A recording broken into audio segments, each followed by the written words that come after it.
was first notified, I was in Utah. And the doctor on the phone told me that, as far as he was concerned, there was practically no chance at all for her. Everyone in the car was killed but her. For decades, he was the face of American family values. The perfect father, the moral compass, the man millions of us invited into our homes every single week. Michael Landon wasn't just an actor. He was a cultural institution, an icon of wholesomeness, built on shows like Bonanza, Little House on the Prairie, and Highway to Heaven.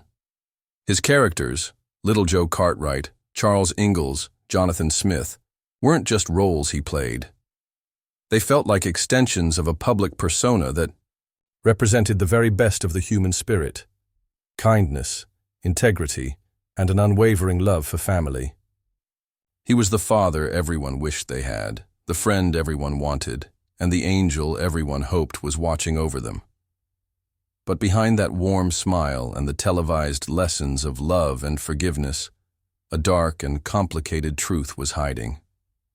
A truth of a traumatic childhood, of public betrayal, and of a private pain so deep that he concealed it from the world, until now. For years, there were whispers and tabloid headlines hinting at a different Michael Landon, a man forged in profound suffering, whose off-screen life was a dramatic, often heartbreaking contradiction to the idyllic world he so carefully crafted on screen. And now, his own daughter is finally breaking her silence, peeling back the layers of the legend to reveal the man inside. She confirms the devastating rumors and the personal turmoil he hid from a world that adored him. This is the story of the Michael Landon you never knew, a man far more complex, flawed, and in the end, more human than the saintly figures he portrayed. He was America's favorite father figure on screen, a symbol of moral strength and quiet dignity. But behind the scenes, the truth was far more complicated. Michael Landon was fiercely devoted to his family, but even the strongest fathers can carry silent regrets. For decades, fans whispered their suspicions, and now his daughter has finally confirmed what many of us believed deep down. He was always the hero on screen. But in real life, he hid his pain, even as his body was screaming for help. Behind the fame, there was so much more to Michael Landon. His roles touched millions, but his real life was even more dramatic than any script. To really get the weight of the revelations that would surface later, you have to understand the towering pedestal where America placed Michael Landon. His journey to becoming a national father figure didn't start on the Prairie, but on the Ponderosa Ranch. As Little Joe Cartwright in Bonanza, Landon charmed his way into the hearts of millions. From 1959 to 1973, audiences watched him grow from a hot-headed kid into a responsible man. He wasn't just an actor on the show, he was a creative powerhouse, writing and directing dozens of episodes. Bonanza was a massive success, the first Western ever broadcast in full color. And it made Landon a household name. But it was his next project that would truly cement his legacy.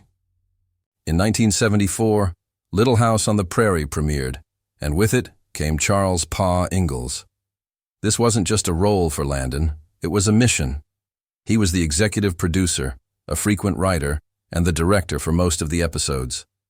He poured his soul into the show, shaping it into a vessel for the values he wanted to project: family, community, faith, and resilience.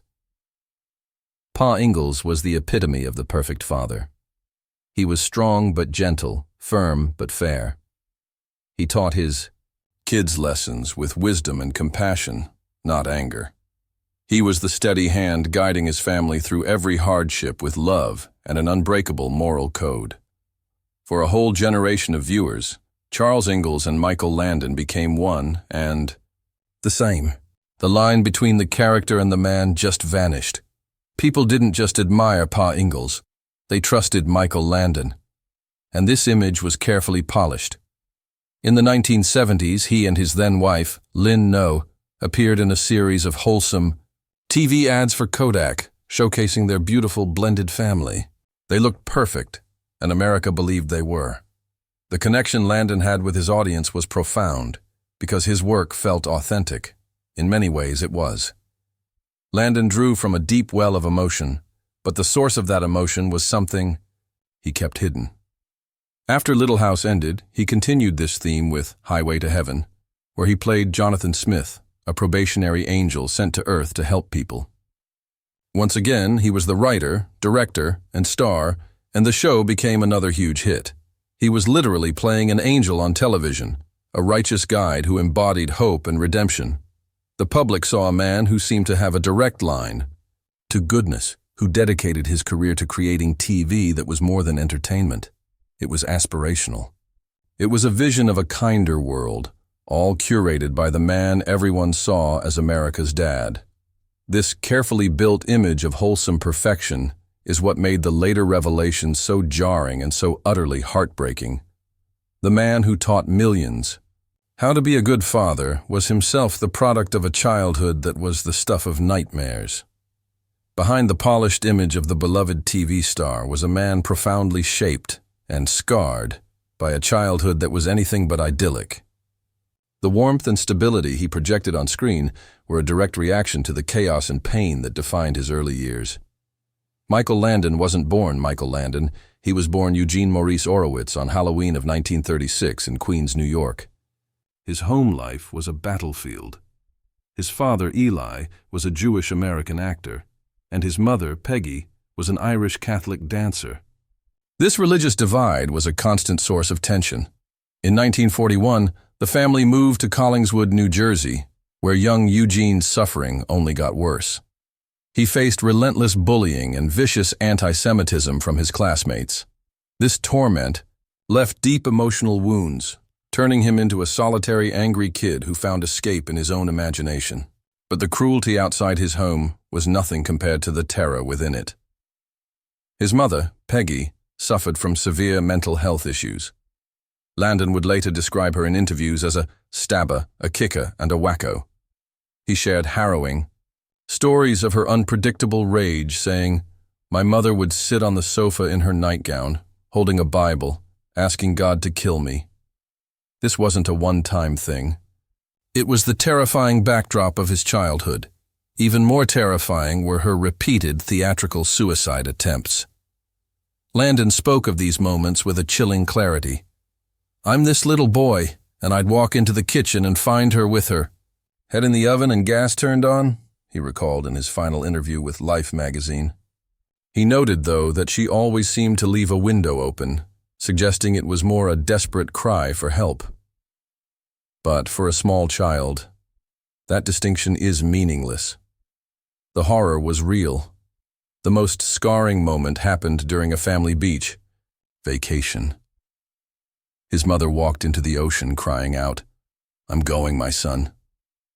Landon, terrified of water, waded in to save her. He punched her to stop her and dragged her back to shore.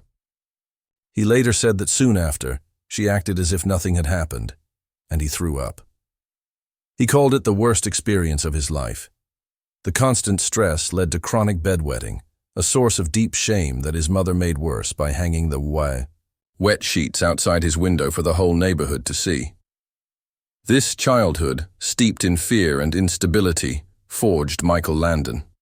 It fueled his incredible ambition and his desperate need for control, a theme that would dominate his life. He channeled his pain into a relentless drive for success, first as a champion javelin thrower and later in Hollywood. He was determined to create the stable, loving family on screen that he never had. But the ghosts of his past were always there, whispering in his ear and influencing the decisions that would one day shatter his perfect image. The man who played America's perfect father was really a survivor, trying to outrun the memory of a mother who wished he was dead. For years, Michael Landon managed to wall off his private demons from his public life. He was the master of his own image. But in the late 1970s and early 1980s, that wall started to crumble. The man who built an empire on family values was about to become the center of a very public, very messy scandal. His first marriage to Dodie Levy-Fraser ended in 1962. A few weeks later, he married Marjorie Lynn Noe, an actress he met on Bonanza. He adopted her daughter, Cheryl, and they had 4 more children, Leslie, Michael Jr., Shauna, and Christopher. For nearly 2 decades, this was the Landon family the world loved. But on the set of Little House on the Prairie, a new relationship was forming. Cindy Clerico was a young stand-in and makeup artist on the show, more than 20 years younger than Landon. Cast members started to notice them spending a lot of time together. Karen Grassel, who played his on-screen wife Caroline Ingalls, wrote in her memoir that Landon's behavior changed. He started making odd comments about his revived libido and the benefits of bee pollen. It soon became obvious to the cast that Landon was having an affair. For those who saw Landon as a father figure, the news was devastating. Melissa Gilbert, who played his daughter Laura, had come to see him as a surrogate father. The Landons and Gilberts were incredibly close. Gilbert wrote in her memoir, Prairie Tale, that learning of the affair was a profound shock that turned my world into angry, opposing sides. The man who preached honor on screen had shattered her trust, and she cut him out of her life for years. When the affair went public, the fallout was massive. The press had a field day. How could America's dad leave his wife of 19 years for a woman younger than his own daughter? Brands like Kodak, who had built ad campaigns around his family, Image, cut ties with him. The scandal hit a dramatic peak when Lynn No reportedly confronted her husband, allegedly throwing a bottle of vodka at his head. Landon tried to control the narrative. In a 1985 interview with People magazine, he insisted the affair wasn't the only reason for the divorce, claiming deep-rooted problems had existed for years. You don't dissolve a relationship to go to bed with someone 20 years younger, he said. You have to have major differences. But for much of the public, the damage was done.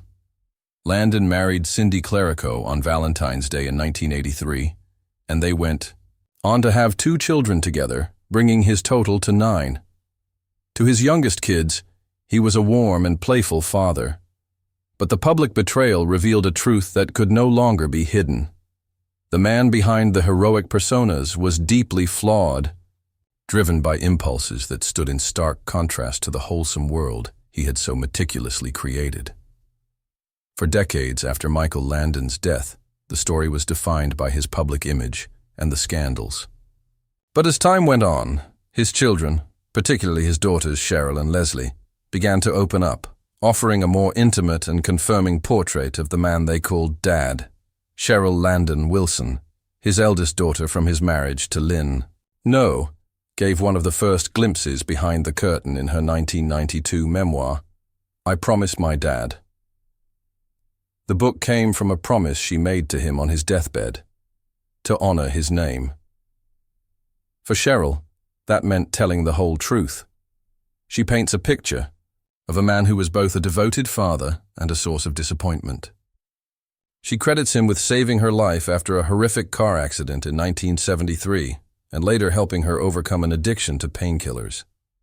This was the Pa Ingalls side of him, but Cheryl also confirmed the deep pain within him. She was heartbroken when he left her mother and describes him as a moody, withdrawn man, especially during his 3rd marriage.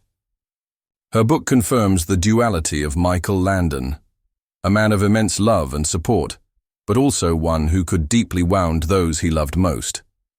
More recently, his daughter, Leslie Landon Matthews, who starred on Little House and later became a psychologist, has offered even more profound confirmations, especially about his final years.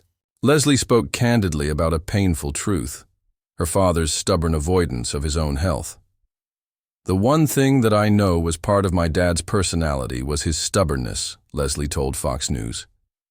And I don't think staying on top of his health was a priority. I think he put it aside. She believes this denial had fatal consequences. By the time the pain in his abdomen was too excruciating to ignore, he was diagnosed with inoperable pancreatic cancer. Leslie believes her father deeply regretted this neglect. I think if my dad was alive today, he would say, "Boy, I blew it. I really should have been staying on top of my health every year and making sure I was getting full checkups," she reflected. This confirmation is devastating, The man who played characters who could solve any problem was powerless against his own denial. He spent his life taking care of everyone else, but neglected to save the one person he needed to most, himself. His daughter's testimonies don't diminish his legacy. They deepen it, confirming that the man behind the legend was infinitely more complex and tragically human than we ever knew. The final chapter of Michael Landon's life was a masterclass in courage. After announcing his diagnosis of inoperable pancreatic cancer in April 1991, he refused to hide. He held a press conference at his home, determined to control his own story and shut down tabloid speculation. His most poignant final appearance was on May 9, 1991, on The Tonight Show, starring Johnny Carson. Visibly thinner, but with his spirit intact, he and his friend Johnny laughed and tackled the grim reality of his illness with dark humor. Landon joked about tabloid headlines, including one that claimed he wanted a 10th child so his wife would have something to remember him by. He even spoke with a wry wit about his unconventional treatments, like coffee enemas. Near the end, a moved Carson told him, "You've made me feel much better with your attitude." It was Landon's final and perhaps most powerful performance. Behind the scenes, his daughter Leslie witnessed his rapid decline. She recalled a heartbreaking moment seeing her brother help their father up the stairs with an oxygen tank. It was then she knew he was going to die. She said, "I could tell he was suffering. He was ready to go." Michael Landon passed away on July 1, 1991, just 3 months after his diagnosis. He was only 54. His legacy is a complicated tapestry of light and shadow. He left behind a body of work that brought joy and inspiration to millions. His shows are still beloved symbols of family, faith, and community. He was also, by his children's accounts, a loving father who put family first. But his legacy is also one of contradiction. The confirmations from his daughters make it impossible to ignore the other side. He was a man deeply scarred by childhood trauma, whose need for control could make him moody and distant. He was the symbol of family values, who broke his own family apart with a public affair. And he was the strong patriarch who, through stubbornness, neglected his own health until it was too late. To acknowledge these truths isn't to tear down a hero, it's to see him fully. Michael Landon wasn't the perfect saintly figure he played on TV. He was something far more relatable, a deeply flawed human being who fought demons his entire life. He channeled his own pain into creating stories of hope for others. He built idyllic worlds on screen, perhaps because his own was so often broken. In the end, his legacy isn't just about the angel on Highway to Heaven or the father on Little House on the Prairie. It's about the messy, brilliant, painful, and beautiful story of a man who, despite his imperfections, left the world a more hopeful place. He was not a saint. He was a man. And in his humanity lies his true and everlasting impact. If you found this story compelling, be sure to like this video and subscribe for more stories that reveal the truth behind the legends of Hollywood. Share your favorite Michael Landon memory in the comments below. Michael Landon's story reminds us that even our brightest stars have shadows. He brought joy to millions and left a mark that still echoes on our screens today. But most of all, his life shows us that our heroes are often far more complex than we could ever imagine.